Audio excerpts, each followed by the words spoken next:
Hörmətli izləyicilər, Amerika sizdən hər birinizi salamlayırıq. Bugün sizinlə gündəlik bazar analizini paylaşacağıq.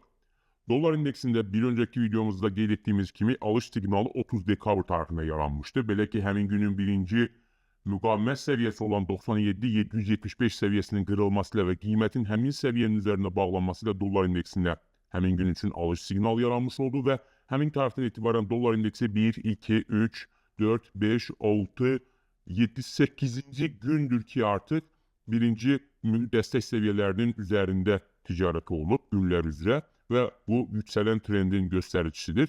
Bugün içərisində də dolar indeksi bugünün birinci dəstək səviyyəsi olan 98,346 səviyyəsini qırıb onun altına bağlanmazsa dolar indeksinin yüksəlişin davam edəcəyini söyləyə bilərik. Xüsusilə bugün eyni zamanda Amerikadan çox vacib xəbər olan əmək bazarı ilə bağlı ümumi işsizlik səviyyəsi açıqlanacaq. Hansı ki, ümumi işsizlik səviyyəsinin 4,5% olacağı proqnoz edilir. Eyni zamanda qeyri-kənd təsərrüfatı sahəsində yeni yaradılan iş yerlərinin sayı, yəni non-farm payrolls açıqlanmış olacaq ki, onun da sayının 66 min olacağı proqnoz edilir.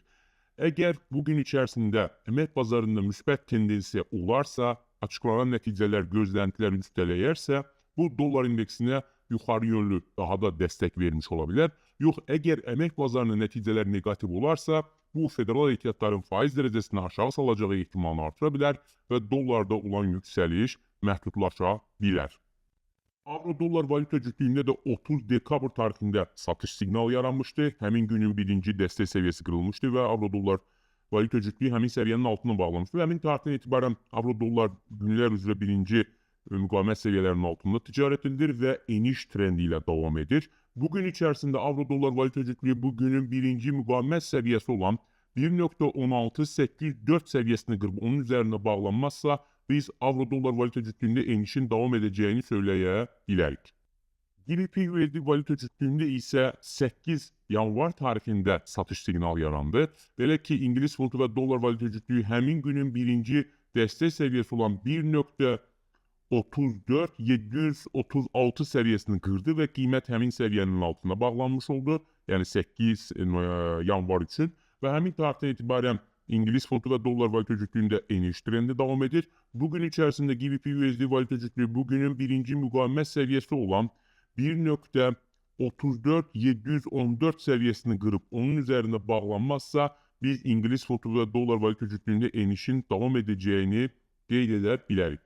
Qızılla bağlı isə qızıldan 5 yanvar tarixində qızıl həmin günün ikinci müqavimət səviyyəsi olan 4439 dollar səviyyəsini qırdı və onu həmin səviyyənin üzərində bağlanmış oldu və həmin tarixdən etibarən qızılda əslində yüksəliş trendi, yəni alıcılar daha güclüdür.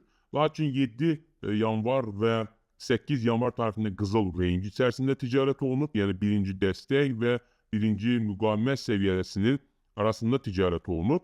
Bugün içərisində qızılın qiyməti əgər bugünün birinci dəstək səviyyəsi olan 4430 dollar səviyyəsinin üzərində bağlanarsa, biz qızılda yüksəlişin davam edəcəyini söyləyə bilərik.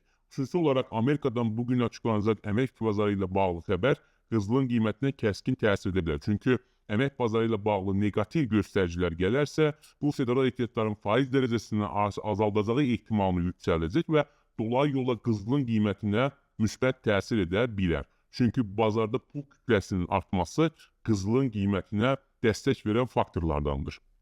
S&P 500 indeksində isə 5 yanvar tarixində həmin günün birinci müqavimət səviyyəsi olan 6938 dollar səviyyəsi qırıldı və qiymət həmin səviyyənin üzərində bağlanmış oldu və həmin tərəfdən etibarən S&P 500 indeksində alıcılar daha dominantdır. Belə ki, günlər üzrə S&P 500 indeksi birinci dəstək səviyyəsinin üzərində ticarət olunub. Bugün içərisində də S&P 500 indeksi bugünün birinci dəstək səviyyəsi olan 6938 dollar səviyyəsinin üzərində bağlanarsa, biz hələlik bazarda alıcıların güclü olduğunu söyləyə bilərik. Bugünün birinci dəstək səviyyəsi qırılıb, qiymət həmin səviyyənin altına bağlanarsa isə, bu S&P 500 indeksində artıq bazara satıcıların daxil olduğunu və aşağı yönlü korreksiyanı müşahidə edə bilərik.